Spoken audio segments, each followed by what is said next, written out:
السلام علیکم ویورز، ہمارے چینل پر خوش آمدید۔ تم جیسی عورتوں کی شادی ہونی ہی نہیں چاہیے۔ تم جیسی عورتیں ہمیشہ ذلیل و رسوا ہوئی اچھی لگتی ہیں۔ اگر مجھے پتا چلتا کہ تم اس قدر گھٹیا کردار کے مالک تھے تو میں کبھی بھی تمہیں اپنے گھر بہو بنا کر نہ لاتی۔ سمرہ بیگم کا غصہ اس وقت عروج پر تھا۔ ان کا بس نہیں چل رہا تھا کہ وہ سامنے کھڑی لڑکی کا منہ نوچ ڈالیں۔ میری بات کا یقین کریں، میں نے کچھ بھی نہیں کیا۔ آپ کو جو بھی بتایا گیا ہے وہ صرف اور صرف جھوٹ ہے۔ مجھ پر الزام لگایا گیا تھا۔ یہ سب کچھ میری تائی جان نے کیا تھا۔ وہ مجھے ذلیل و رسوا کرنا چاہتی تھیں اور وہ کسی حد تک اس میں کامیاب بھی ہو گئیں۔ بس کر دو لڑکی، گناہ کے بعد ہر انسان ہی اپنے اس گناہ سے مکر جاتا ہے اور پھر دوسروں کے سر الزام لگانا شروع کر دیتا ہے۔ اگر تم یہ سمجھتی ہو کہ میں تمہاری معصوم شکل دیکھ کر تمہاری بات کا یقین کر لوں گی تو یہ غلط فہمی اپنے دل سے نکال دو، کیونکہ میں مر جاؤں گی لیکن کبھی بھی تم جیسی عورت کا اعتبار نہیں کروں گی۔ جہاں تک میرے بیٹے کا سوال ہے تو بہت جلد اسے بھی تمہاری حقیقت کے بارے میں بتا دوں گی تاکہ وہ تمہیں طلاق دے کر معاملات ہی ختم کر دے۔ خدا کے لیے امی جان، اس طرح کا ظلم مت کیجیے گا۔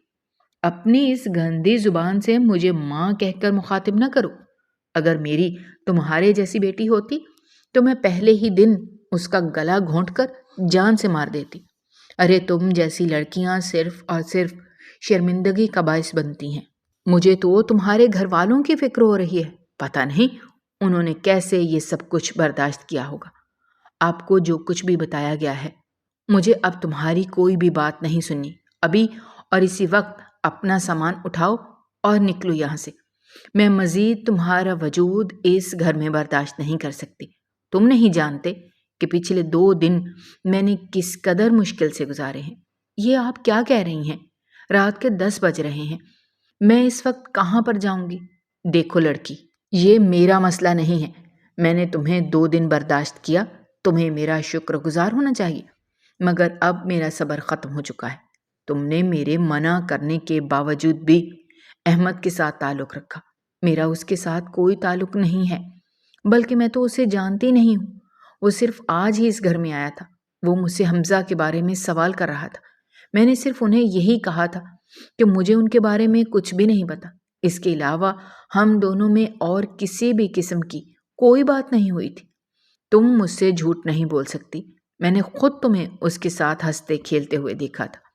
نشا کو اپنے دل میں شدید تکلیف کا احساس ہو رہا تھا، کیونکہ وہ یہ بات قبول کر ہی نہیں سکتی تھی کہ اس نے حمزہ کے علاوہ کسی اور سے ہنس کر بات کی ہے، اور ابھی اس کی ساس اسے جو بھی کہہ رہی تھی وہ ایک الزام کے علاوہ اور کچھ بھی نہیں تھا۔ وہ پہلے ہی اپنے بیٹے کی اس لڑکی کے ساتھ شادی کے حق میں نہیں تھی۔ وہ پہلے دن سے ہی اپنے گھر میں فروا کو بہو بنا کر لانا چاہتے تھے، جو ان کی سب سے لاڈلی بہن کی بیٹی تھی، مگر حمزہ کی ضد کے آگے مجبور ہو گئی تھی۔ اب وہ یہی چاہ رہی تھیں کہ کوئی نہ کوئی ایسی راہ نکل آئے جس سے یہ لڑکی ہمیشہ ہمیشہ کے لیے اس گھر سے دفع ہو جائے اور ان کے لیے راستہ صاف ہو جائے۔ اس وقت انہوں نے اپنی بہو کو دھکے دے کر گھر سے باہر نکال دیا۔ وہ کافی دیر تک گھر کے سامنے بیٹھی دروازہ بجاتی رہی تھی۔ آنکھوں سے آنسو لگاتار بہہ رہے تھے۔ بار بار ذہن میں اپنے بیمار باپ کا خیال آ رہا تھا۔ جب وہ گھر سے رخصت ہوئی تھی تب اس کی ماں نے اس کے کانوں میں سرگوشی کرتے ہوئے کہا تھا، مر جانا، لیکن اب کبھی بھی اپنے میکے لوٹ کر نہیں آنا۔ اپنے سسرال والوں کا بہت خیال رکھنا اور انہیں شکایت کا موقع نہیں دینا۔ تمہاری وجہ سے پہلے بھی ہم نے بہت تکالیف کاٹی ہیں۔ ہم مزید کسی بھی قسم کا صدمہ برداشت کرنے کی ہمت نہیں رکھتے۔ ہم نے وہ علاقہ تو چھوڑ دیا تھا اور اپنا سب کچھ بھی بیچ دیا تھا، مگر اب اگر سب لوگوں کو تمہاری حقیقت کے بارے میں دوبارہ پتہ چل گیا تو ہم یہ علاقہ بھی چھوڑ نہیں پائیں گے، کیونکہ اب ہمارے پاس اتنے پیسے ہی نہیں ہیں۔ جو کچھ بھی تھا ہم نے تم پر لگا دیا ہے۔ اب تم صرف اور صرف ہم پر ایک احسان کرنا کہ ہماری عزت رکھ لینا، ہمیں کسی کی نظروں کے سامنے نہ گرانا۔ اس نے اپنی ماں کا ہاتھ تھامتے ہوئے ان سے وعدہ کیا تھا کہ میں مر جاؤں گی لیکن کبھی بھی آپ کو رسوا نہیں ہونے دوں گی۔ مگر وہ نہیں جانتی تھی کہ بعض اوقات منہ سے نکلی ہوئی باتیں سچ ثابت نہیں ہوتی اور نہ ہی انسان کے کیے ہوئے ارادے پورے ہوتے ہیں، کیونکہ ہوتا وہی ہے جو خدا چاہتا ہے۔ بعض اوقات انسان کے لیے آزمائش بھی آ جاتی ہے، اور اس کے لیے یہ آزمائش کا ہی تو وقت تھا۔ شادی کو بھی صرف 2 دن گزرے تھے، اور تیسرے ہی دن ساس صبح صبح کمرے میں چلی آئی تھی۔ وہ اس وقت ڈریسنگ ٹیبل کے سامنے کھڑی اپنے بال بنا رہی تھی۔ اس کے بال لمبے تھے، کمر تک آتے تھے، آنکھوں میں اداسی تھی، کیونکہ اس شادی کے لیے بھی تک ذہنی طور پر تیار نہیں تھی، اور اس کا شوہر بھی تمام حق وصول کر چکا تھا، جس سے وہ کافی زیادہ ڈسٹرب ہو گئی تھی۔ اسے لگ رہا تھا کہ اس کے ساتھ نکاح ہی صرف اور صرف اس کو استعمال کرنے کے لیے کیا گیا ہے۔ لیکن پھر آج جب صبح صبح حمزہ نے اس سے معافی مانگی تو اس کا میلا دل تو کسی حد تک صاف ہو ہی گیا تھا، لیکن چہرے سے اداسی ابھی تک غائب نہیں ہوئی تھی۔ سمرہ بیگم نے کمرے میں داخل ہوتے ہی ساتھ ہی اسے بد کردار عورت کہہ کر مخاطب کیا۔ بے ساختہ اس نے اپنی ماں جیسی ساس کی طرف دیکھا اور پریشانی سے پوچھنے لگی، کیا ہو گیا ہے امی؟ اور آپ یہ کس انداز میں بات کر رہی ہیں؟ اسی انداز میں بات کر رہی ہوں جو انداز ایک بازاری عورت سے بات کرتے ہوئے انسان کو اپنانا چاہیے، تاکہ اس عورت کو اپنے اوقات کا بھی پتہ ہو۔ یہ آپ کیا کہہ رہی ہیں؟ آپ مجھ پر صرف اور صرف الزام لگا رہے ہیں۔ میں بازاری عورت نہیں ہوں۔ یہ لفظ بہت پہلے اس نے سنا تھا، جب اس پر تہمت لگائی گئی تھی۔ سب لوگ اس کے خلاف ہو گئے تھے، اس کے خاندان والے اس کی طرف شک بھری نظروں سے دیکھ رہے تھے، حالانکہ ان سب لوگوں کو یہ بات بھی بہت اچھے طریقے سے پتہ تھی کہ نشا مر جائے گی، لیکن کبھی بھی کوئی ایسا کام نہیں کرے گی جس سے اس کے خاندان والوں کی عزت پر حرف آ جائے، کیونکہ وہ ایک بہت ہی مضبوط کردار کی مالک تھی۔ اسے اپنی حدود کے بارے میں پتہ تھا، اور سب سے بڑھ کر یہ کہ اس کے دل میں خوف خدا تھا۔ وہ کوئی بھی ایسا کام نہیں کرتی تھی جس سے اسے یہ پتہ ہو کہ بعد میں جا کر بدنامی ہوگی۔ ہمیشہ ہی اس نے اپنے ماں باپ کا مان رکھا تھا، ہمیشہ ہی ان کا حکم مانا تھا اور ان کے کہنے کے مطابق چلی تھی۔ وہ اپنے ماں باپ کی سب سے لاڈلی اور فرما بردار بیٹی تھی، جس پر وہ اپنی جان دینے کے لیے بھی قربان تھے۔ اس کے بابا جان اسے اپنا مان کہتے تھے، اور اس کی ماں اسے اپنے لیے فخر سمجھتی تھی، کیونکہ زمانہ بہت خراب تھا۔ اس کی عمر کی جتنی بھی لڑکیاں تھیں سب بگڑ چکی تھیں، صرف وہی تھی جس نے اپنے آپ کو سنبھال کر رکھا ہوا تھا، اور وہ تھی بھی اچھی نیچر کی۔ لیکن پھر قسمت نے پلٹا کھایا، اس کے برے دن شروع ہو گئے۔ وہ دن اس کی زندگی کا سب سے گھٹیا دن تھا، جب وہ گھر پر بالکل اکیلی تھی۔ دراصل تائی جان نے کچھ دن پہلے ہی خواہش ظاہر کی تھی کہ وہ اس کا نکاح اپنے بھانجے سے کروانا چاہتی ہیں، لیکن مسئلہ یہ تھا کہ ان کا بھانجا ایک بڑی عمر کا مرد تھا، اس کے ساتھ ساتھ طلاق یافتہ اور 2 بچوں کا باپ بھی تھا۔ تو اس آمنہ بیگم کیسے اس مرد کو اپنی چاند جیسی خوبصورت اور کنواری لڑکی کا رشتہ دے سکتی تھیں؟ لہٰذا صاف صاف انکار کر دیا گیا، اور تائی جان کو باتیں بھی سنائی گئیں کہ دوبارہ یہ خیال کبھی بھی اپنے ذہن میں نہ لائیے گا، اور نہ ہی اس بارے میں کسی قسم کا کوئی ذکر کیجیے گا۔ انہوں نے یہ سب کچھ اپنے دل پر لے لیا اور ارادہ کیا کہ جس پاک دامنی پر اس کی ماں مان کرتی ہے، اب وہ اس پاک دامنی کو ہی اس کے لیے ذلت کا گھڑا بنا دیں گی۔ اس دن موسم خراب تھا، آسمان پر بادل چھائے ہوئے تھے۔ آمنہ بیگم ایک ضروری کام کے سلسلے میں دوسرے شہر گئی ہوئی تھیں، لیکن جانے سے پہلے انہوں نے اپنی بیٹی کو ہدایت کی تھی کہ کچھ بھی ہو جائے دروازہ نہیں کھولنا، اور نہ ہی اپنے کسی رشتہ دار کو گھر کے اندر داخل ہونے کی اجازت دینا۔ جب تک میں واپس نہیں آتی تب تک اپنے بہن بھائیوں کا بھی خیال رکھنا۔ اس کا بھائی کھیلنے کے لیے باہر گیا ہوا تھا، جبکہ بہن کمرے میں سو رہی تھی۔ وہ چھت سے کپڑے اتارنے کے لیے گئی تھی، کیونکہ تھوڑی ہی دیر میں بارش شروع ہونے کا امکان تھا۔ اس کے ساتھ ساتھ اسے اپنے بھائی کی بھی فکر ہو رہی تھی، جسے اس وقت تک گھر واپس آ جانا چاہیے تھا، لیکن پتہ نہیں وہ کہاں رہ گیا تھا۔ نہ جانے اس کے دل میں کیا آیا، تیزی سے دروازہ کھول کر باہر نکلی اور تھوڑا سا آگے گلی میں جا کر ایک چھوٹے سے بچے کو آواز دی، تاکہ اس کو کہہ کر اپنے بھائی کو گھر بلا لے۔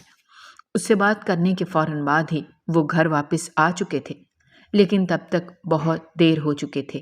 سائمہ بیگم اسے گھر سے باہر نکلتے ہوئے دیکھ چکی تھی، اس لیے جلدی سے اپنے بھانجے کو اشارہ کیا اور وہ پہلے ہی اندر جا کر بیٹھ گیا تھا۔ جب وہ دروازہ لاک کر کے مڑی تو اپنی جگہ پر جم گئی۔ آپ اس وقت یہاں پر کیا کر رہے ہیں؟ اس نے اپنی کانپتی ہوئی آواز میں سوال کیا تو وہ خباثت بھری انداز میں مسکراتے ہوئے کہنے لگا، تمہاری اس بات کا کیا مطلب ہے؟ خود ہی تو تم نے مجھے کال کر کے بلایا تھا، اب خود ہی مکر رہی ہو۔ یہ آپ کیا کہہ رہے ہیں؟ آپ ہوش میں تو ہیں؟ پلیز یہاں سے جائیے، ورنہ تم کیا کر لو گی؟ مجھے بھی تو آج پتہ چلے۔ میں بھی تو دیکھنا چاہتا ہوں کہ تم کتنی ہمت ہے، تم کیسے اپنی عزت کی حفاظت کرو گی، کیسے اپنی بے گناہی کی صفائی پیش کرو گی۔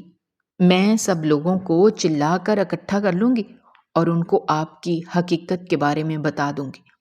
اس میں بدنامی صرف اور صرف تمہاری ہی ہوگی، تمہارے ماں باپ رسوا ہو جائیں گے اور تم سب کی نظروں میں گر جاؤ گے۔ میرا تو کچھ بھی نہیں جائے گا، میں تو مرد ہوں اور مرد پر کوئی بھی انگلی نہیں اٹھاتا۔ اس بارے میں تمہیں کافی حد تک پتہ ہی ہوگا، اس لیے میری مان لو، خاموشی سے میری پیشکش قبول کر لو یا میرے ساتھ شادی کے لیے رضامند ہو جاؤ۔ دیکھو، تمہارے سامنے 2 آپشن رکھ رہا ہوں، ان میں سے جو بھی تم مانو گی تمہارا ہی فائدہ ہوگا، ورنہ اگر تم میری بات ماننے سے انکار کرتی ہو تو ٹھیک ہے، پھر رسوا ہونے کے لیے تیار ہو جاؤ۔ یہ کہہ کر وہ اس کی طرف بڑھا۔ وہ تیزی سے پیچھے کی طرف ہٹی۔ اس سے پہلے کہ وہ دروازہ کھول کر باہر نکلتی، ارسلان نے اس کا بازو پکڑ کر اسے اپنی طرف کھینچا اور نفرت بھرے انداز میں کہنے لگا، آج کوئی بھی تمہیں مجھ سے نہیں بچا سکتا۔ آج میں تمہیں بتاؤں گا کہ مرد کی محبت جتنی جان لیوا ہوتی ہے، اس سے کہیں زیادہ خطرناک اس کی نفرت ہوتی ہے۔ تم سے میں نے شدید محبت کی تھی، اتنی محبت آج تک میں نے کبھی بھی کسی عورت سے نہیں کی۔ میں نے تمہیں اپنے گھر کی ملکہ بنانے کے بارے میں سوچا تھا۔ تم پاگل تو نہیں ہو گئے؟ یہ تم کس طرح کی باتیں کر رہے ہو؟ تمہارے پہلے سے 2 بچے ہیں، تمہاری بیوی مر چکی ہے۔ اب جب تمہیں پتا ہے کہ کوئی بھی تمہیں رشتہ دینے کے لیے راضی نہیں ہوگا کیونکہ تم ایک بدفطرت انسان ہو، اس لیے اب تم اپنے سارے داؤ چلانے کے لیے میرے پاس آ گئے ہو۔ وہ اس وقت معاملے کی نزاکت کو نہیں سمجھ رہی تھی۔ اگر وہ ذرا سی بھی عقل مندی کرتی تو اس کو بہت اچھے طریقے سے سنبھال کر یہاں سے رخصت کر دیتی اور پھر بعد میں اپنے گھر والوں سے بات کر کے معاملے کو رفع دفع کر دیتی۔ لیکن نشا بھی غصے کی اچھی خاصی تیز تھی اور جب اس کے دماغ گھومتا تھا تو وہ آس پاس کے کسی بھی انسان کو نہیں دیکھتی تھی اور نہ ہی سامنے کھڑے انسان کی سچویشن کو سمجھتی تھی۔ تب اس کے منہ میں جو بھی آتا تھا بول دیتی تھی۔ تمہاری ہمت بھی کیسے ہوئی مجھے بدفطرت کہنے کی؟ اچانک ہی ارسلان کا ہاتھ اٹھا اور اس کے چہرے پر نشان چھوڑ گیا۔ ایک تو وہ نامحرم تھا اور دوسرا وہ اس کے لیے مکمل طور پر انجان تھا۔ وہ اسے کسی بھی کھاتے میں نہیں لکھتی تھی، اس کے باوجود بھی وہ اس پر ہاتھ اٹھا چکا تھا۔ تمہاری ہمت بھی کیسے ہوئی مجھ پر ہاتھ اٹھانے کی؟ یہ کہہ کر وہ اس کی طرف بڑی ہی تھی کہ وہ اس کے دونوں بازو پکڑ کر اسے اپنے قابو میں کرنے لگا۔ اب نشا کو اندازہ ہو چکا تھا کہ معاملات اس کے ہاتھ سے نکل رہے ہیں، اس لیے وہ اونچی اونچی آواز میں چلانے لگی، مگر نہیں جانتی تھی کہ آج کا دن اس کی زندگی کا سب سے ذلت بھرا دن ثابت ہونے والا ہے۔ اسے اندازہ نہیں تھا کہ جن لوگوں کو وہ مدد کے لیے پکار رہی ہے وہی لوگ آ کر اس کے کردار پر وار کر کے اس کو بے مول کر جائیں گے۔ ان لوگوں کی باتیں اس کا دل چیر دیں گی۔ تھوڑی ہی دیر گزری تھی کہ سارا محلہ وہاں پر جمع ہو گیا تھا۔ اس وقت تک نشا کی ماں بھی واپس آ چکی تھی، اس کے بہن بھائی بھی قریب ہی ڈرے سہمے کھڑے تھے۔ یہ 1 نمبر کا گھٹیا انسان ہے، مجھے یقین ہے کہ اسی نے میری بیٹی پر الزام لگایا ہے۔ آپ سب لوگ جانتے ہیں میری بیٹی بہت معصوم ہے۔ وہ اس وقت کھڑی اپنی بیٹی کی معصومیت کی گواہیاں دے رہی تھیں، لیکن وہاں پر کھڑا کوئی بھی شخص یقین کرنے کے لیے تیار نہیں تھا، کیونکہ ان ماں بیٹی کے مقابلے میں ایک اور بڑی گواہی تھی اور وہ نشا کی تائی کی تھی۔ وہ اس قدر بے رحم عورت تھیں اور اس قدر دین سے فارغ تھیں کہ انہوں نے قرآن پر ہاتھ رکھ کر جھوٹی گواہی دی تھی، یہ جانتے ہوئے بھی کہ ایک بے گناہ پر تہمت لگانا کتنا بڑا گناہ ہے۔ اس وقت ان کو صرف اور صرف اپنا انتقام نظر آ رہا تھا۔ نشا کی آنکھوں سے مسلسل آنسو بہہ رہے تھے۔ وہ چھوٹے چھوٹے قدم اٹھاتے ہوئے ان کے پاس گئی اور ان کی طرف دیکھتے ہوئے مضبوط لہجے میں کہنے لگی، آپ نے جو کچھ میرے ساتھ کیا ہے یہ سب کچھ آپ کے ساتھ بھی ضرور ہوگا۔ آپ کی بھی 2 بیٹیاں ہیں، ابھی بھی وقت ہے، توبہ کر لیں اور اپنے رب سے معافی مانگ لیں۔ اور ذرا تم مجھے یہ بتاؤ کہ میں کس چیز کی معافی مانگوں؟ جو کچھ میں نے اپنی آنکھوں سے دیکھا ہے، کیا اس چیز کی معافی مانگوں؟ یا جو ذلت تم میرے بھانجے کی جھولی میں ڈالنا چاہ رہی ہو اس چیز کی معافی مانگوں؟ ارے لڑکی، سب لوگ ہی اب تمہاری حقیقت سے واقف ہو چکے ہیں، یہ کوئی یہاں پر پہلی بار نہیں ہو رہا، اس سے پہلے بھی تم اس راستے میں روک چکی ہو، اور آج جب تمہارا بس نہیں چل رہا تو تم نے اس کو گھر پر ہی بلا لیا۔ وہ تو شکر ہے کہ میں یہاں پر چلی آئی۔ آپ کا بھانجا بھی کوئی بہت معصوم انسان نہیں ہے، اس کے بارے میں سب لوگ جانتے ہیں کہ یہ کس طرح کی سرگرمیوں میں ملوث ہے۔ کامران جو کہ نشا کا کزن تھا کافی دیر سے خاموش کھڑا تھا، آخر بول ہی پڑا، لیکن اس کی آواز بہت ساری آوازوں میں دب گئی تھی، کسی نے بھی اس کی طرف توجہ نہیں دی تھی۔ اس دن وہ سب لوگوں میں ہی مشہور ہو گئی تھی۔ پہلے جو عورتیں اس کی پاک دامنی کی گواہیاں دیتی تھیں، اب وہی عورتیں اس پر الزامات لگانے لگی تھیں۔ اسے اندازہ ہو گیا تھا کہ ابھی اس محلے میں اس کے لیے رہنا مشکل ہی نہیں، ناممکن ہو جائے گا۔ چند دن مزید گزرے جب وہ کالج جانے کے لیے گھر سے باہر نکلی۔ ابھی وہ گلی سے مڑی ہی تھی کہ اسے اپنے نام کی پکار سنائی دی۔ پلٹ کر دیکھا تو 2 عورتیں کھڑی تھیں، مگر وہ اس کی طرف متوجہ نہیں تھی، وہ آپس میں ہی بات چیت کر رہی تھیں۔ اچانک ہی ان میں سے ایک کہنے لگی، ارے تمہیں آمنہ کا پتہ ہے کہ یہ ہماری بیٹیوں کا اس قدر مذاق بناتی تھی اور کیسے ہمیں کہتی تھی کہ ہم اپنی بیٹیوں کو سنبھالیں ورنہ وہ ہماری ناک کٹا دیں گی۔ آج دیکھو اس کے ساتھ کیا ہوا ہے، اس کی بیٹی نے ہی اسے ہم سے نگاہیں ملانے کے قابل نہیں چھوڑا۔ ارے میں تو کہتی ہوں اللہ تعالیٰ ایسی اولاد کسی کو نہ دے۔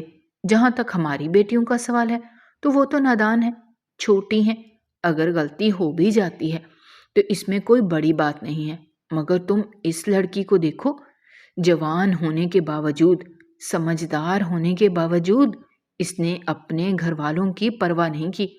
ارے ایسی کون سی آگ لگی ہوئی تھی جو اس نے اپنے ہی گھر میں اس انسان کو بلا لیا؟ جب وہ عزت کے ساتھ نکاح کے لیے اپنے گھر والوں کو ساتھ لا رہا تھا تو کیا ضرورت پڑی تھی اتنا بڑا ڈرامہ کرنے کی؟ اس کا دل بہت زیادہ تکلیف میں مبتلا ہو گیا تھا، لیکن اس دن اس نے خود کو یہ بات بھی سمجھا لی تھی کہ لوگوں کا کام باتیں بنانا ہے، اور جتنے منہ ہوں گی اتنی ہی باتیں ہوں گی۔ اگر ہم سب کی باتوں کی طرف توجہ دینا شروع کر دیں گے اور ان سب کو اپنے دل پر لینا شروع کر دیں گے تو ایک وقت ایسا آئے گا کہ ہم بہت بری طرح سے ٹوٹ جائیں گے۔ اگر ہم نے خود کو مضبوط بنانا ہے اور ہمیشہ ثابت قدم رہنا ہے تو سب سے پہلے ہمیں لوگوں کی باتوں کو نظر انداز کرنا سیکھنا ہوگا۔ یہی ہماری کامیابی کی طرف ہمارا پہلا قدم ہوگا۔ اس دن کے بعد اس نے اپنے دل کو اس قدر پتھر کا کر لیا تھا اور خود سے وعدہ کیا تھا کہ اب کچھ بھی ہو جائے کبھی بھی وہ کسی غیر کی بات پر آنسو نہیں بہائے گی اور نہ ہی کسی کی بات کو دل پر لے گی۔ اب وہ صرف اور صرف اپنی خوشی کے لیے کام کرے گی۔ اس بات کا بھی اسے اندازہ ہو چکا تھا کہ جو کچھ ہونا تھا وہ تو ہو ہی گیا ہے، اب ہم گزرا ہوا وقت واپس نہیں لا سکتے اور نہ ہی ہم لوگوں کے ذہنوں میں سے وہ واقعہ مٹا سکتے ہیں، لیکن ہم یہاں سے کہیں ایسی جگہ پر جا سکتے ہیں جہاں پر ان لوگوں میں سے کوئی بھی موجود نہ ہو۔ وہ اپنے بابا جان کے پاس اسی رات کو گئی تھی اور ان کے قدموں میں بیٹھ کر کافی دیر تک روتی رہی تھی۔ اپنی بیٹی کو اس طرح سے روتا دیکھ کر ان کا دل خود بری طرح سے دکھ رہا تھا۔ انہوں نے اسے سینے سے لگایا، پھر اسے ماتھے پر بوسہ دیتے ہوئے کہنے لگے، میری بیٹی تو بہت مضبوط ہے بابا، میں اپنی پوری کوشش کر رہی ہوں کہ میں مضبوط بنوں، لیکن یہ ممکن نہیں ہو پا رہا۔ میں سب لوگوں کے سامنے یہ تو ظاہر کرتی ہوں کہ مجھے ان لوگوں کی باتوں سے کوئی فرق نہیں پڑتا، لیکن اندر سے یہ میرا دل، اس نے اپنے دل کی طرف اشارہ کیا اور پھر روتے ہوئے بولی، یہ ٹوٹ بکھر جاتا ہے۔ مجھے لگتا ہے کوئی میرے دل پر خنجر چلا رہا ہے۔ ایک عجیب سی بے چینی ہے جو میرے پورے وجود پر سوار ہو جاتی ہے اور میں کچھ بھی کرنے کے قابل نہیں رہتی۔ اس کا میں نے حل نکال لیا ہے بیٹا۔ ہم بہت جلد یہ جگہ چھوڑ کر جا رہے ہیں، کسی ایسی جگہ پر جہاں کوئی بھی ہمیں جاننے والا نہ ہو۔ اب کی بار اس نے بے یقینی سے اپنے باپ کی طرف دیکھا۔ وہ بھی تو یہی سوچ رہی تھی اور اسی سلسلے میں ہی بات کرنے کے لیے آئی تھی، لیکن شاید اس کے بابا جان کو پہلے ہی اندازہ ہو چکا تھا، اس لیے انہوں نے پیار سے اس کے سر پر ہاتھ پھیرتے ہوئے کہا، بیٹا اب تمہارے برے دن ختم ہونے والے ہیں، اب صرف اور صرف خوشیاں ہی تمہاری منتظر ہوں گی۔ ہم یہ سب کچھ بہت پیچھے چھوڑ کر چلے جائیں گے۔ نشا کو سب سے بڑا فائدہ یہ حاصل تھا کہ اس کے والدین اس پر یقین کرتے تھے اور اسی کی بات کو سچ مانتے تھے۔ اگر ایسا نہ ہوتا تو شاید کبھی بھی وہ اس طرح کے حالات سے نکل نہ پاتی۔ یہ اللہ تعالیٰ کا اس پر سب سے بڑا کرم تھا۔ اور پھر اس رات وہ اپنے خاندان والوں کے ساتھ خاموشی سے دوسرے شہر شفٹ ہو گئے، جہاں پر ان کا کوئی بھی جاننے والا نہیں تھا۔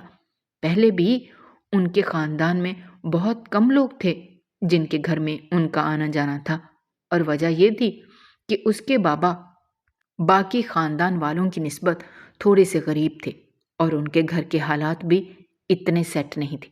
اس کے بابا جان نے ایک چھوٹا سا کاروبار کرتے تھے جس میں اکثر ہی اپنے بھائی کی وجہ سے انہیں بہت زیادہ نقصان اٹھانا پڑتا تھا، کیونکہ سرمد صاحب ہمیشہ ہی 2 نمبری کرتے تھے، جس سے کاروبار میں برکت اٹھ جاتی تھی۔ وہ اپنے بھائی کی عادت سے اچھے طریقے سے واقف تھے، لیکن اس کے باوجود بھی کبھی بھی انہوں نے ان سے سوال نہیں کیا تھا، بلکہ اکثر باتوں باتوں میں ہی وہ انہیں سمجھاتے رہتے تھے اور دین کی بتائی ہوئی تعلیمات پر عمل کرنے کی نصیحت کرتے تھے۔ لیکن یوں محسوس ہوتا تھا جیسے ان دونوں میاں بیوی کے دل سے خوف خدا ختم ہو گیا ہے۔ یہی وجہ تھی کہ انہوں نے اپنے بھائی کو سمجھانا بھی چھوڑ دیا تھا۔ جب وہ لوگ دوسری جگہ پر شفٹ ہوئے، انہیں صرف اور صرف ایک ہی دن گزرا تھا جب نشا کے موبائل پر ایک کال آئی۔ اس نے اٹھایا تو تایا جان کی آواز سن کر اس کا حلق تک کڑوا ہو گیا، کیونکہ انہیں وہ بالکل بھی پسند نہیں کرتی تھی۔ اور پھر ان کی اگلی بات سن کر وہ اپنی جگہ پر جم گئی۔ اس کے تایا جان کاروبار میں سے حصہ مانگ رہے تھے۔ وہ یہ جانتے بھی تھے کہ کاروبار میں حصہ دینے کا مطلب یہ ہے کہ کاروبار بری طرح سے تباہ ہو جائے گا، کیونکہ ابھی تک وہ ٹھیک طرح سے چل ہی نہیں رہا تھا۔ اس نے اپنے تایا جان کو سمجھانے کی کوشش کی، مگر انہوں نے ایک ہی رٹ لگائی ہوئی تھی کہ مجھے کاروبار میں سے اپنے پیسے نکالنے ہیں، مجھے میرے پیسے میرے حوالے کرو، مزید میں تم لوگوں پر یقین نہیں کر سکتا۔ وہ یوں باتیں کر رہے تھے جیسے وہ لوگ ان کے لیے پرائے ہوں۔ انہوں نے اپنے بھائی سے بھی نظریں پھیر لی تھی۔ جب وہ اپنے بابا جان کے پاس جا کر بیٹھی تو ان کے کندھے جھکے ہوئے تھے۔ وہ بولے تو ان کی آواز بھی بہت دھیمی تھی، اسے سننے میں مشکل کا سامنا کرنا پڑ رہا تھا۔ وہ کہنے لگے، تمہیں پتہ ہے انسان کو سب سے زیادہ تکلیف کب ہوتی ہے؟ اس نے بے ساختہ نفی میں سر ہلایا اور پھر سوالیہ انداز میں ان کے چہرے کی طرف دیکھنے لگی، جیسے پوچھنا چاہ رہی ہو کہ کب انسان کو سب سے زیادہ تکلیف ہوتی ہے؟ انسان کو سب سے زیادہ تکلیف اس وقت ہوتی ہے جب اس کے اپنے اس کی پیٹھ پر وار کرتے ہیں۔ میں 2 سال پہلے تک کافی حد تک صحت مند تھا۔ مجھے یہ لگتا تھا کہ اگلے 10 سال میں بہت ہی اچھے طریقے سے گزاروں گا، لیکن ابھی یہ 2 واقعات ایسے ہوئے ہیں کہ میں بری طرح سے ٹوٹ کر رہ گیا ہوں۔ مجھے لگ رہا ہے کہ میں بوڑھا ہو چکا ہوں، مجھ میں ہمت ہی نہیں بچی کہ میں یہ سب کچھ برداشت کر سکوں۔ میں اپنے رب سے یہ دعا بھی نہیں کر سکتا کہ میرا رب مجھے یہ سب دکھانے سے اچھا ہے کہ اپنے پاس بلا لے، کیونکہ مجھے تم لوگوں کی بھی فکر ہے۔ یہ زمانہ بہت خراب ہے۔ اپنے بچے کو اس ظالم دنیا کے ہاتھوں میں ذلیل ہوتا ہوا بھی میں نہیں دیکھ سکتا۔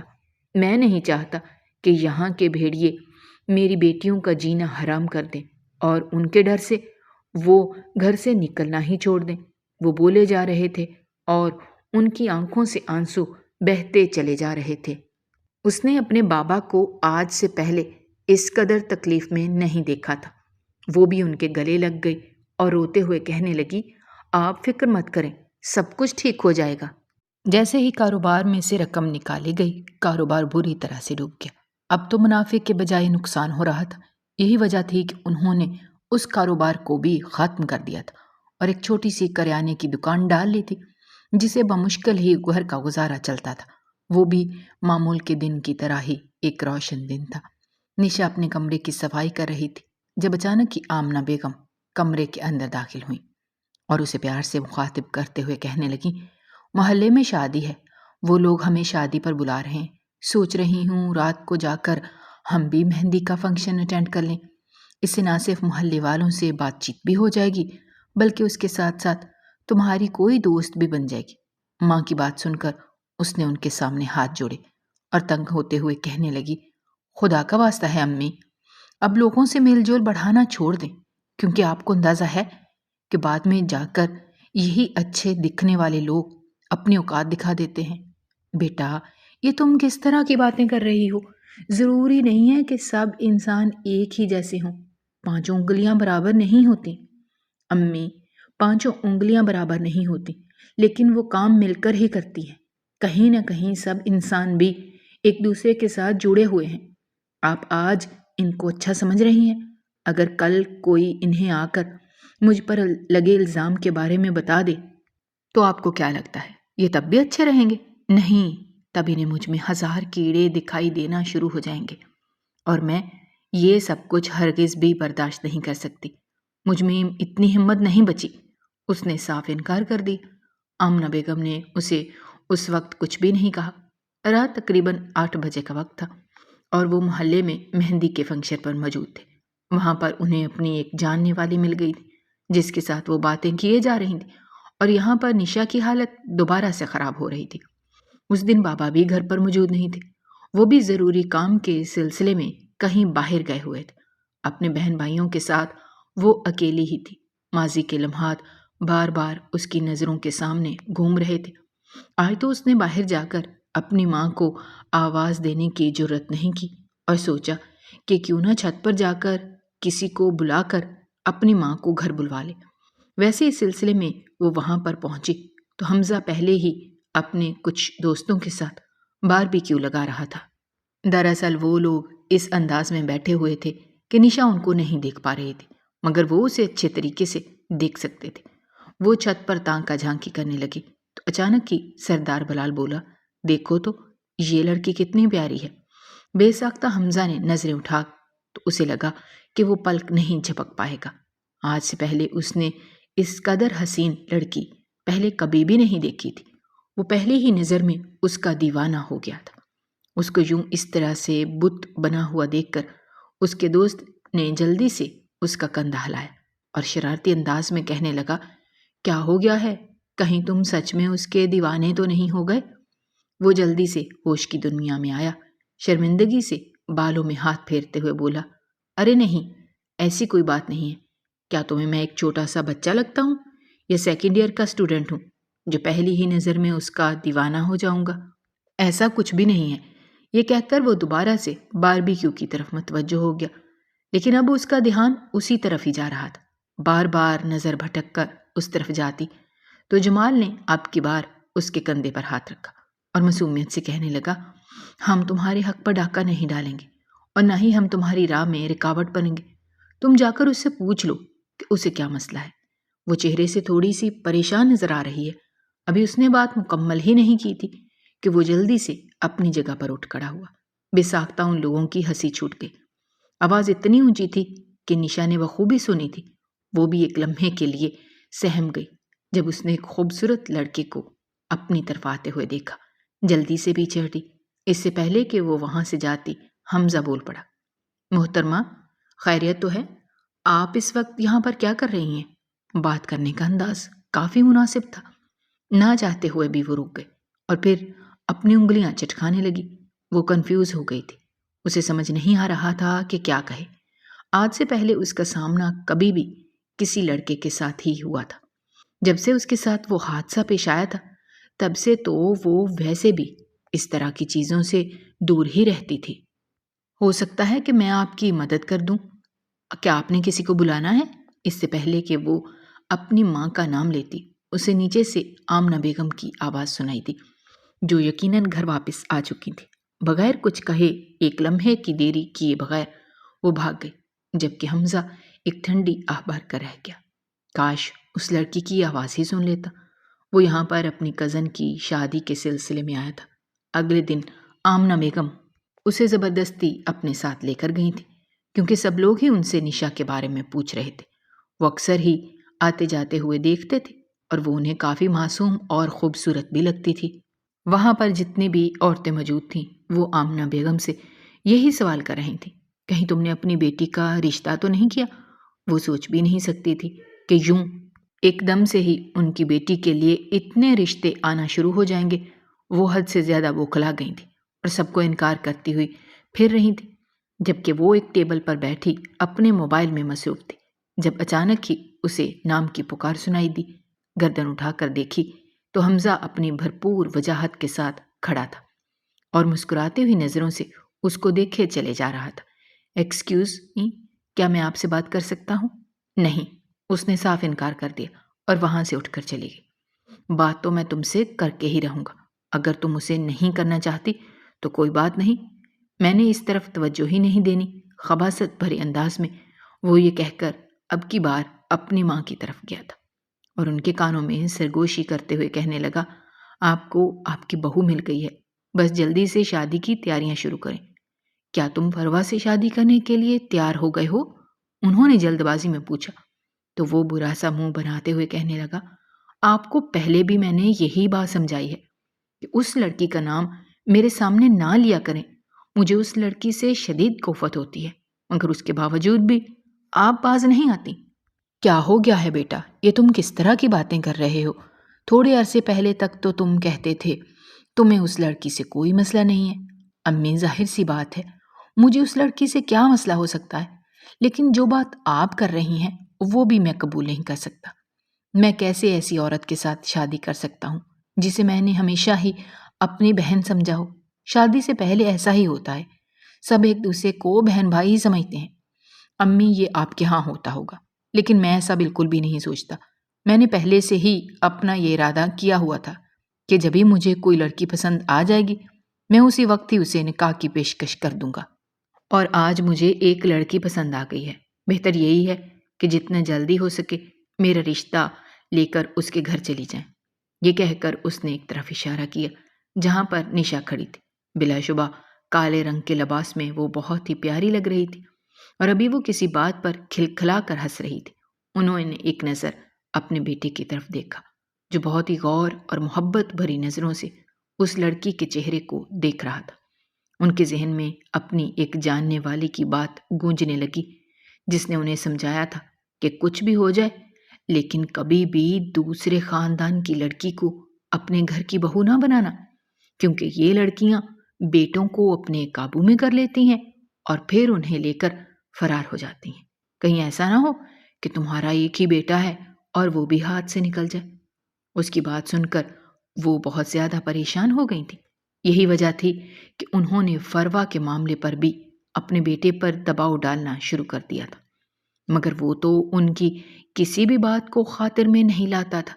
اور پھر کل رات سے جب اس نے نشا کو دیکھا تو وہ اس کا دیوانہ ہو گیا تھا۔ دوسری طرف نشا بھی اب واپس زندگی کی طرف لوٹنے لگی تھی۔ وہ بھی اب پہلے کی طرح ہنسنے مسکرانے لگی تھی۔ اس کی زندگی سے سارے غم اور تکالیف ختم ہو چکی تھی۔ اب وہاں پر صرف اور صرف خوشیاں ہی رہ گئی تھیں۔ اس نے یونیورسٹی میں بھی داخلہ لے لیا تھا اور اب اسے جاتے ہوئے تقریباً تیسرا دن تھا۔ جب وہ گھر واپس آئی تو دیکھا وہاں پر پہلے ہی وہ نوجوان بیٹھا ہوا تھا جسے اس نے اس دن شادی پر دیکھا تھا۔ ایک لمحے کے لیے تو وہ بوکھلا گئے، کیونکہ اس دن ہی وہ اس کی نظروں کا مفہوم بہت اچھے طریقے سے سمجھ گئی تھی۔ آمنہ بیگم نے اسے اپنے پاس بلایا اور پھر سمرہ بیگم کو سلام کرنے کے لیے کہا۔ وہ بھی مودبانہ انداز میں سلام کر کے قریب ہی بیٹھ گئی۔ کافی دیر تک وہ آپس میں بیٹھے باتیں کرتے رہے۔ سمرا بیگم اس سے چھوٹے چھوٹے سوالات پوچھ رہی تھیں۔ ان کے لہجے میں شیرینی گھلی ہوئی تھی، اور یہ سب کچھ ان کے بیٹے کی دھمکی کی وجہ سے ہو رہا تھا۔ حمزہ نے اپنی ماں کو صاف الفاظ میں کہہ دیا تھا کہ اگر آپ میری شادی اس سے نہیں کروائیں گی تو پھر مجھے بھی بھول جائیے گا، کیونکہ میں یہ گھر چھوڑ کر ہمیشہ ہمیشہ کے لیے چلا جاؤں گا۔ وہ جانتا تھا کہ اس کی ماں حد سے زیادہ جذباتی عورت ہے اور بہت جلد ایموشنل ہو جاتی ہے۔ ایسا ہی ہوا تھا، وہ بھی جلدی سے اس کو شادی کروانے کے لیے راضی ہو گئیں، مگر اس کے ساتھ ساتھ انہوں نے ایک اور بات کہی تھی جو اسے تھوڑی سی عجیب لگی تھی۔ وہ یہ کہ اگر کسی دن مجھے یہ پتا چلا کہ وہ لڑکی تمہارے قابل نہیں ہے تو پھر میں خود ہی اسے دھکے دے کر اس گھر سے باہر نکال دوں گی۔ انہیں کہیں سے اڑتی اڑتی خبر ملی تھی کہ ماضی میں اس نے کوئی غلطی کر دی تھی جس کی وجہ سے اس کے گھر والوں نے پچھلا علاقہ چھوڑ دیا تھا، مگر چونکہ ان کے پاس کوئی ثبوت نہیں تھا، اسی وجہ سے انہوں نے کسی بھی قسم کا ہنگامہ نہیں کیا، اور وہ دل میں کچھ اور سوچ کر بیٹھی ہوئی تھی۔ وہ چاہتی تھیں کہ اس لڑکی کو ٹھیک طرح سے رسوا کریں۔ شادی کا دن بھی آ پہنچا۔ وہ دلہن بنی اسٹیج پر بیٹھی ہوئی تھی، مگر وہ بہت زیادہ سہمی ہوئی تھی۔ ایک دن پہلے ہی اس کے موبائل پر تائی جان کی کال آئی تھی، جنہوں نے خباثت بھرے انداز میں کہا تھا، اگر تم میرے بھانجے کی نہیں ہو سکتی تو میں تمہیں کسی اور کی بھی نہیں ہونے دوں گی۔ تم دیکھو کہ میں تمہارے ساتھ کرتی کیا ہوں۔ تمہیں اتنا ذلیل کروں گی کہ مرنے کے علاوہ تمہارے پاس کوئی دوسرا راستہ ہی نہیں بچے گا۔ انہوں نے اسے یہ بھی دھمکی دی تھی کہ وہ اپنے بھانجے کو اس شادی پر بھیجیں گی اور پھر یہاں پر بھی تماشا لگائیں گے۔ اس کی آنکھوں میں بار بار آنسو ٹھہرے تھے۔ حمزہ بہت ہی غور سے اس کے بدلتے ہوئے تاثرات کو دیکھ رہا تھا۔ یکدم ہی اس نے اس کا ہاتھ پکڑا۔ وہ کانپ کر رہ گئی اور جلدی سے اپنا ہاتھ اس کی گرفت سے آزاد کروا دیا۔ چونکہ اس وقت وہ ماضی کے واقعے کے زیر اثر آ چکی تھی اور اپنے آس پاس کے ماحول سے اپنا تعلق توڑ چکی تھی۔ اس کی اس حرکت سے حمزہ کو غصہ تو بہت آیا تھا، مگر وہ صبر کر گیا۔ اس نے فیصلہ کیا کہ رات ہی وقت وہ اس لڑکی کو سمجھا دے گا کہ اسے کون سی چیزیں پسند ہیں اور کن چیزوں سے اسے شدید نفرت ہے۔ فی الحال تو وہ صرف اور صرف اس کی منمانی برداشت کرنے کے علاوہ اور کچھ بھی نہیں کر سکتا تھا۔ رات کے وقت جب وہ کمرے میں گیا تو وہ چینج کر کے سونے کے لیے لیٹ چکی تھی۔ یہ دیکھ کر اس کا دماغ گھوم گیا۔ اس کا بازو پکڑ کر ایک جھٹکے سے اسے اٹھایا اور ڈانٹتے ہوئے کہنے لگا، یہ کیا طریقہ ہے؟ اس کا لہجہ اور اس کا انداز سن کر وہ اتنا سہم گئی اور معصومیت سے بولی، مجھے نیند آ رہی ہے۔ تم پاگل تو نہیں ہو گئے یا پاگل بننے کی ایکٹنگ کر رہی ہو؟ یہ کون سا طریقہ ہے؟ کیا تمہیں بتایا نہیں گیا کہ شادی کی رات دلہن نے بیٹھ کر اپنے دلہے کا انتظار کرنا ہوتا ہے؟ اس کا یہ سنگار ہی تو اپنے دلہے کے لیے ہوتا ہے۔ مجھے معاف کیجیے گا، میں ابھی اس کے لیے ذہنی طور پر تیار نہیں ہوں، اور نہ ہی میں آپ سے اس سلسلے میں کوئی بات کرنا چاہتی ہوں۔ یہ کہہ کر اس نے اپنا ہاتھ چھڑایا ایک جھٹکے سے۔ اس بار بھی وہ غلط انداز اپنا رہی تھی۔ اگر وہ پیار بھرے انداز میں اس سے تھوڑا سا وقت مانگ لیتی تو شاید وہ اس کے لیے راضی بھی ہو جاتا، مگر وہ نہ صرف اسے نخرے دکھا رہی تھی بلکہ اس کے ساتھ ساتھ حد سے زیادہ ٹیڑھی ہو رہی تھی۔ یہ دیکھ کر وہ اپنے آپ پر قابو نہیں رکھ سکا، اور پھر اس رات اس کے لاکھ انکار کرنے کے باوجود بھی وہ اس پر اپنا حق ثابت کر کے اسے یہ سمجھا چکا تھا کہ وہ اس سب سے کتنی ہی نظریں کیوں نہ چرا لے، مگر وہ اس بات سے انکار نہیں کر سکتی کہ وہ اس کا شوہر ہے۔ اگلے دن اسے خود بھی اس پر شرمندگی ہو رہی تھی، لیکن اب وہ وقت واپس نہیں آ سکتا تھا۔ معافی کے طور پر بہت سے اپنے ساتھ اچھی جگہ پر کھانا کھلانے کے لیے لے کر گیا تھا اور اسے بہت ساری شاپنگ بھی کروائی تھی، مگر سوری اس نے نہیں کہا تھا کیونکہ اسے اس سب کی عادت ہی نہیں تھی۔ دوسری طرف نشا کی تائی جان نے اس کی ساس کو یہ بات بتا دی تھی کہ وہ ماضی میں اس کے بھانجے کے ساتھ رسوا ہو چکی ہے، اور اب وہ اسے دھمکیاں دے رہی تھی کہ میں تمہیں بہت جلد اس گھر سے نکلوا دوں گی۔ نہ صرف رات کے وقت انہوں نے اسے گھر سے باہر دھکے دے کر نکالا، بلکہ اس کے ساتھ ساتھ اپنے بیٹے کو کال کر کے اپنے کارنامے کے بارے میں بھی بتایا۔ جب اسے یہ پتا چلا کہ اس کی بیوی کو رات کے 10 بجے گھر سے بے دخل کر دیا گیا ہے، تو وہ ایک لمحے کی دیری کیے بغیر تیزی سے وہاں پر آیا۔ وہ اسے پاگلوں کی طرح پورے علاقے میں تلاش کر رہا تھا، مگر وہ اسے کہیں بھی نظر نہیں آ رہی تھی۔ تھوڑی دور گیا تو اسے سسکیوں کی آواز سنائی دی۔ کوئی اپنی سسکیاں گھٹ گھٹ کر رو رہا تھا۔ تھوڑا سا آگے بڑھا تو ایک چھوٹی سی دیوار کے قریب ہی وہ اسے بیٹھی ہوئی نظر آئی۔ وہ بہت گہری سہمی ہوئی تھی۔ وہ اس کے قریب پہنچا تو اپنے محرم کو دیکھ کر وہ جلدی سے اٹھ کھڑی ہوئی۔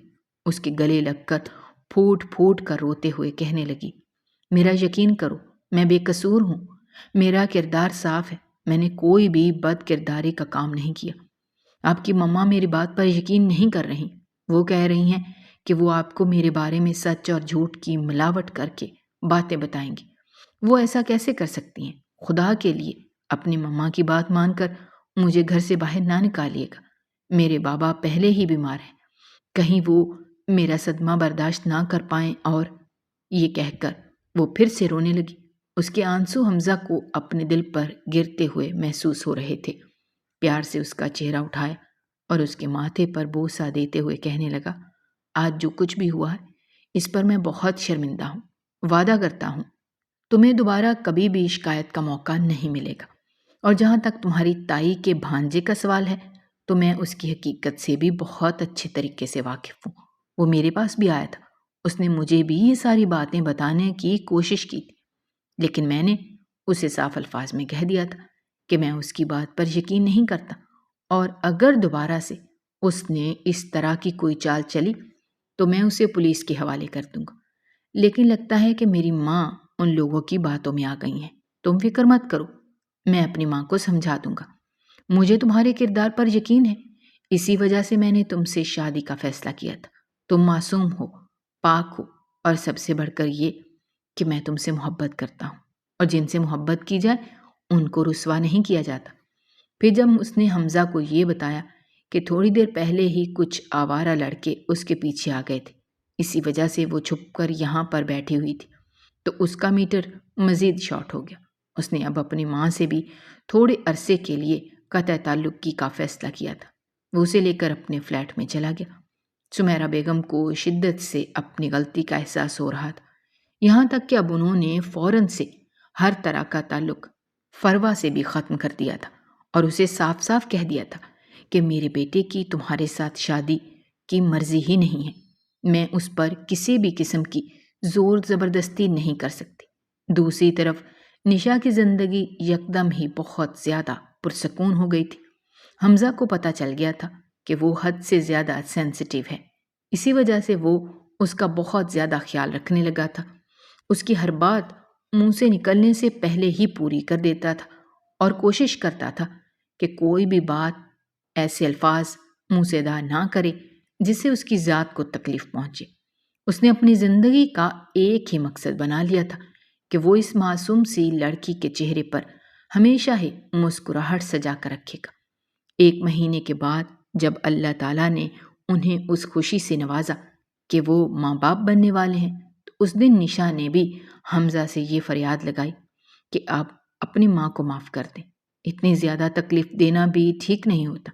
وہ آپ سے محبت کرتے ہیں، اور جو کچھ بھی کر رہی تھیں آپ کی بہتری کے لیے ہی کر رہی تھیں، لیکن ان کا طریقہ تھوڑا غلط تھا۔